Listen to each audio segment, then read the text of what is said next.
Bismillahirrahmanirrahim. Assalamualaikum warahmatullahi wabarakatuh. Ya, kembali lagi bersama saya Eben. Pada pertemuan kali ini saya masih ingin melanjutkan playlist kita ya mengenai tutorial Microsoft Excel. Pada teman-teman yang baru bergabung di video ini, teman-teman bisa melihat video saya sebelumnya di mana saya sudah membuatkan playlist tentang Microsoft Excel ya. Di sini sudah pertemuan keempat, kita lah sudah lumayan banyak materi yang kita pelajari ya. Langsung saja kita lanjut materi kita. Teman-teman bisa langsung membuka aplikasi Excelnya ya. Di sini saya sudah menyiapkan bahan. Jadi sebelumnya saya menjelaskan dulu bahwasannya saya menggunakan versi Microsoft Excel yang 2007 ya. Jadi walaupun teman-teman menggunakan versi yang berbeda ya seperti 2010, 2013, 2016, teman-teman tetap bisa mengikuti video ini karena rumus atau fitur yang kita gunakan masih sama, tidak ada yang beda ya. Oke, lanjut saja. Jadi materi kita kali ini tentang if ya, penggunaan if. Jadi kalau kemarin itu penggunaan absolute F4 yang kita bahas, sekarang kita membuat di sheet baru penggunaan if. Jadi yang kita bahas ini pertama kali kita membahas if tunggal dulu ya. Jadi if tunggal itu di mana rumus if yang kita gunakan hanya satu if. Jadi if tunggal di mana rumus if yang kita gunakan hanya satu if. Di sini saya sudah menyiapkan soal sederhana ya, di mana ada kolom nama siswa dan nilai dan keterangan. Nah, untuk kolom keterangan itu masih kosong, di mana kita akan mengisi dengan cara menggunakan rumus if tadi dengan ketentuan soal sebagai berikut. Jadi bunyi soalnya begini ya, jika nilai lebih dari 75 maka keterangannya lulus, selain itu tidak lulus. Jadi maksud dari selain itu tuh gimana? Maksud dari selain itu berarti di bawah 75 ya. Di bawah 75 itu tidak lulus. Jika nilai lebih dari 75 maka keterangannya lulus, selain itu tidak lulus. Berarti selain itu tuh di bawah 75, yang di bawah 75 itu tidak lulus ya. Langsung saja kita jawab bagaimana cara kerjanya rumus if ini ya.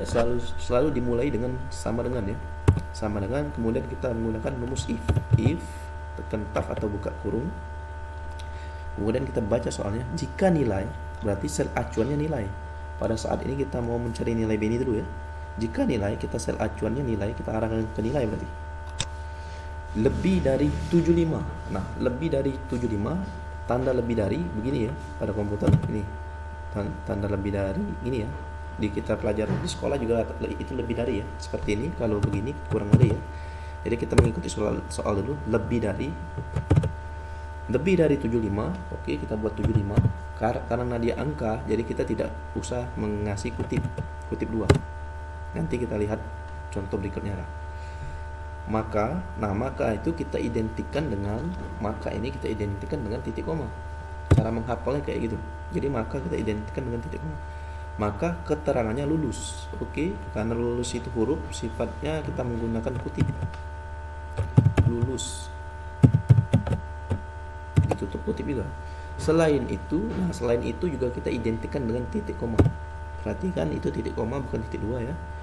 Tidak lulus juga string ya, huruf, jadi kita buat kutip juga. Tidak lulus. Oke. Di sini ada tutup buka kurung satu kali, maka yang di akhir kita tutup juga satu kali. Enter. Oke, karena Benny nilainya 85 jadi lulus ya. Benny lulus. Kan jika nilai lebih dari 75 maka lulus, karena Benny nilai 85 dia lulus ya. Jadi untuk baris selanjutnya kita cukup tarik saja. Di sini ketahuan siapa yang tidak lulus. Di sini Fahri dengan Benny lulus karena nilainya lebih dari 75, sedangkan Ari tidak lulus karena dia di bawah 75.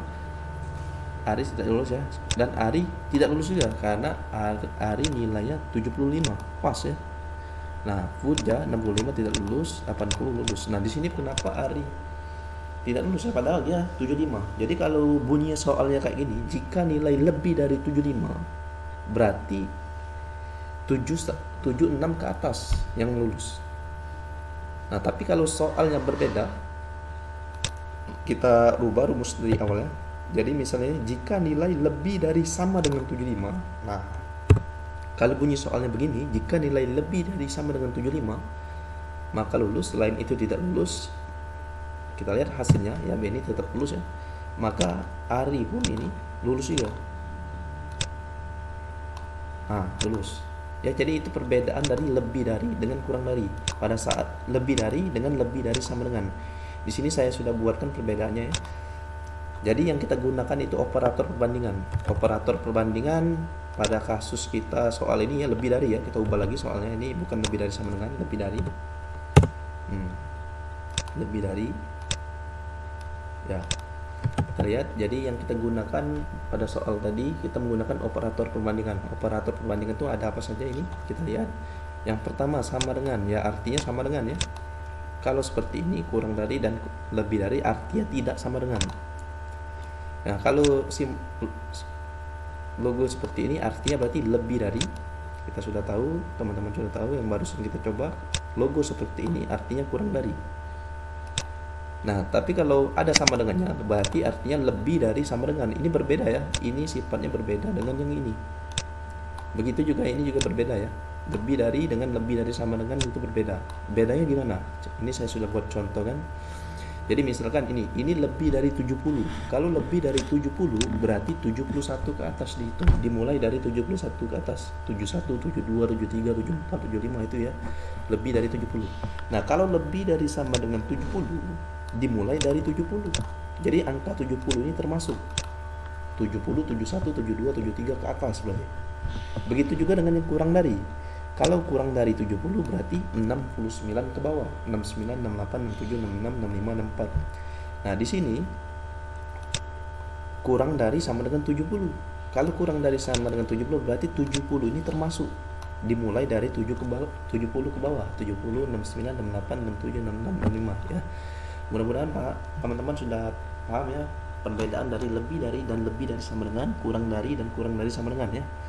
Nah, kita lihat lagi, kembali lagi ke soal. Di sini Ari tidak lulus karena dia nilainya pas 75 ya. Jadi yang kita gunakan nilai lebih dari 75 ya.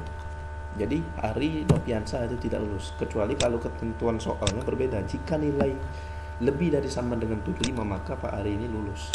Hari ini lulus. Nah, pada saat ini Ari tidak lulus ya. Nah, jadi teman-teman cara menghafalnya ya begini ya. Jadi kita bisa hapus yang ini. Jadi teman-teman jangan ditarik. Untuk baris selanjutnya teman-teman cari manual saja untuk menghafal rumusnya kayak gini. Jadi sama dengan if, kemudian kita buka kurung, kita baca soalnya. Jika nilai berarti sel acuannya nilai. Kita arahkan ke nilai. Lebih dari 75 kita buat tanggal lebih dari 75, maka tadi kita identikan dengan titik koma. Lulus huruf, jadi kita menggunakan kutip dua ya, tutup kutip. Kemudian selain itu kita identikan juga dengan titik koma, tidak lulus, tutup kutip.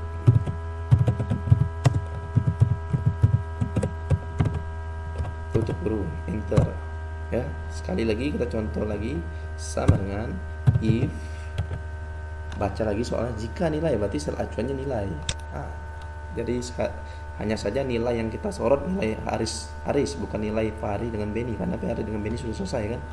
Jadi kita sorot nilai Aris. Jika nilai udah tuh lebih dari 75 kita buat lagi tanda lebih dari 75 maka lulus. Selain itu tidak lulus. Oke, enter. Kalau teman-teman sudah merasa hafal dan rumusnya, teman-teman bisa tinggal tarik saja. Boleh dari atas atau dari bawah, karena semuanya ini benar kan jawabannya. Kita tarik aja dari atas. Oke, jadi yang tidak lulus ada 3 orang ya, karena semuanya di bawah 75 termasuk ya. 75 termasuk tidak lulus karena bunyi soalnya nilai lebih dari 75, bukan nilai lebih dari sama dengan ya. Oke. Ya, kita coba buat contoh satu lagi. Di sini kita buat di sebelahnya saja nomor, nama, kode jurusan. Sebelahnya nama jurusan. Oke, salah ini. Kita buat 1, 2, 3, 4, buat 6 saja. Untuk kode jurusannya kita misalkan SI. Di sini MI, SI, SI, Untuk ketentuan soalnya, ketentuan soal, jika kode SI, jika kode sama dengan SI, maka nama jurusan sistem informasi misalnya. Nah, kita balik ini. Jika kode MI ya, maka nama jurusan manajemen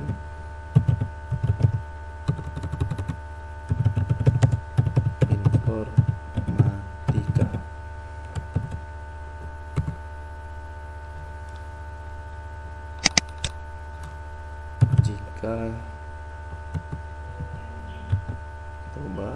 Jika kode SI, maka nama jurusannya sistem informasi. Ini masih contoh dari if tunggal ya, masih contoh if tunggal. Oke.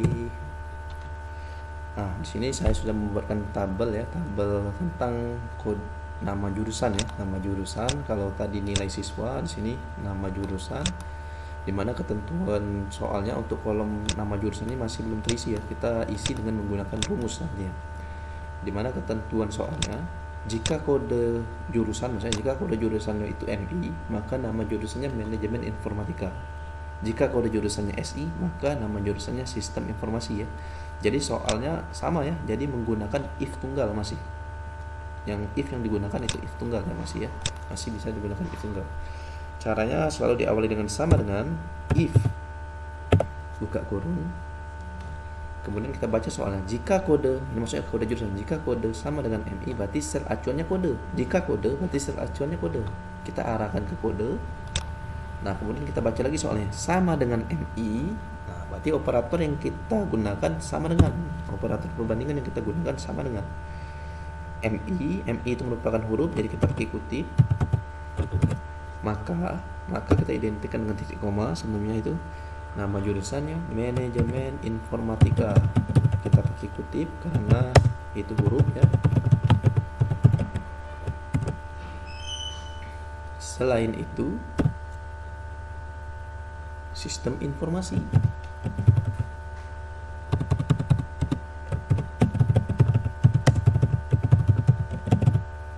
ya, kemudian kita tutup kurung. Jadi walaupun bunyi soalnya beda ya, ini selain itu, ini nggak ada selain itu ya, dua if, tapi kalau dengan kondisi dua if kita masih bisa menggunakan selain itu ya, tanpa harus membuat if satu lagi ya. Paham teman-teman? Kita coba enter. Oke, sistem informasi ya.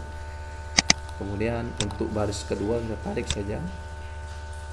Oke, benar ya, untuk MI manajemen informatika, SI sistem informasi, SI MI manajemen informatika. Jadi komputernya membaca sesuai dengan rumus yang kita buat ya. Nah, jadi ini kita hapus dulu baris keduanya, kita ulangin lagi supaya teman-teman hafal rumusnya. Jadi sama dengan if buka kurung, kita baca soalnya jika kode berarti sel acuannya kode. Sekarang nomor 2 yang kita sorot ya. Sama dengan MI, jadi tetap soalnya berurut seperti ini ya, jangan dibaca dari nomor 2, tetap dari awal. Sama dengan MI,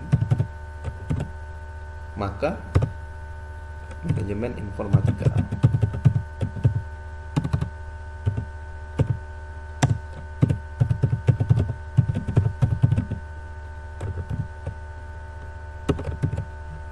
Ini salah ini.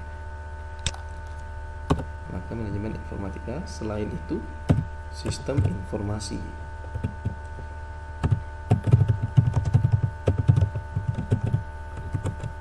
Enter.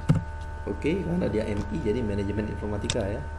Kita coba satu lagi, sama dengan if buka kurung, jika kode berarti sel acuannya kode. Kita baca soalnya lagi, jika kode MI berarti sama dengan MI, maka nama jurusan manajemen informatika.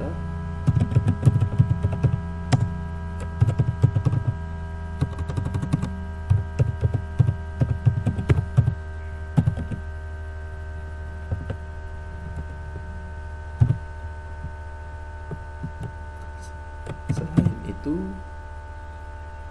sistem informasi.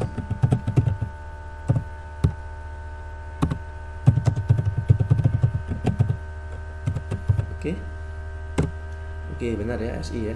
Nah, di sini juga kita bisa menggunakan if-nya dua ya, double. Tadi kan ini kan semuanya if-nya satu ya, kalau kita lihat if-nya satu, kemudian yang untuk yang terakhir sistem informasinya kita langsung selain itu ya. Nah, kalau menggunakan dua if juga bisa dengan kasus seperti ini. Kasus seperti ini juga bisa juga ya. Tapi buat apa kita membuat rumus yang panjang kalau bisa kita menggunakan rumus yang lebih pendek ya. Tapi di sini saya ingin memberitahu bahwasanya menggunakan dua if juga bisa, intinya begitu ya. Kita coba yang menggunakan dua if. Jadi sama dengan if jika kode, berarti arahkan ke kode sama dengan MI, maka nama jurusannya manajemen informatika.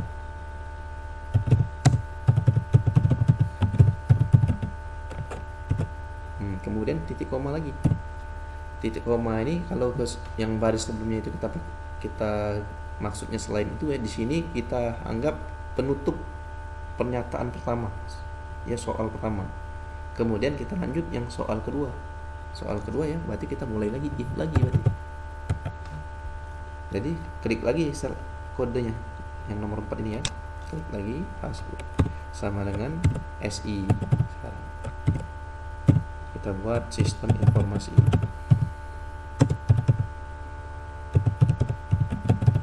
Nah, di sini kita lihat ada berapa kurung. Ini 1 kali muka, 2 kali muka. Jadi kita juga harus menutupnya 2 kali. Tapi pada Microsoft Excel versi 2007 ke atas, kalau kurungnya kurang ya, tidak tahu kalau yang 2003 ya. Kalau kurungnya kurang kita tetap dikoreksi. Ini saya contoh ya, saya kurangkan kurungnya. Jadi memang dia ada perintah kesalahan, tapi langsung dikoreksi ketika kita tekan tombol yes. Ya, langsung kurungnya 2. Ya. Nah, di sini teman-teman bisa pilih, jadi mau menggunakan 2 if atau menggunakan 1 if tadi. Nah, kalau saya lebih condong memilih yang menggunakan 1 if ya. Jadi kalau ada cuman dua kondisi begini, ini kan 2 kondisi lebih dari 75 lulus. Selain itu berarti kondisi keduanya tidak lulus. Nah, dan ini juga sama ya. Kondisi pertamanya jika MI, jika kondisi keduanya SI. Nah, jadi itu bisa menggunakan 1 if saja. Jadi kalau teman-teman mau menggunakan 2 if pun juga bisa. Tapi buat apa kita pilih yang panjang ya, kita pilih yang lebih simple lah, yang 1 if saja ya. Sekali lagi ya, contoh terakhir. Jadi sama dengan if sel acuannya kode sama dengan SI ya, SI MI ya. Ini soalnya kita harus ikuti sesuai dengan soalnya MI. Maka kita identikan dengan ini titik koma, yaitu manajemen informatika. Selain itu, jadi kita nggak perlu buat itu lagi, langsung buat saya sistem informasi. Tutup kurung. Di sini yang harus teman-teman perhatikan bahwasanya kalau dia pakai huruf itu pakai kutip ya. Kalau dia angka nggak perlu pakai kutip seperti yang soal sebelumnya ya. Tapi kalau angka yang dimulai dari angka 0 baru kita pakai kutip ya. Oke, ya benar ya. Ini tinggal tarik aja dari atas ya. Oke, mungkin pada video kali ini cukup ya teman-teman. Jadi kita sudah membahas tentang penggunaan if. Untuk if ini masih berlanjut ya. Saya akan melanjut di video selanjutnya karena di sini kita baru menggunakan if tunggal. Memang saya sudah kasih contoh di sini ada if majemuknya ya, ada if yang saya menggunakan 2 if tadi ya. Tapi ini lebih fokusnya ke if tunggal. Nanti pertemuan kita selanjutnya saya ingin membuat soal if majemuk di mana if yang kita gunakan lebih dari 1 ya. Jadi tetap saksikan video saya selanjutnya. Saya ucapkan terima kasih atas perhatiannya. Wabillahi taufiq wal hidayah. Wassalamualaikum warahmatullahi wabarakatuh.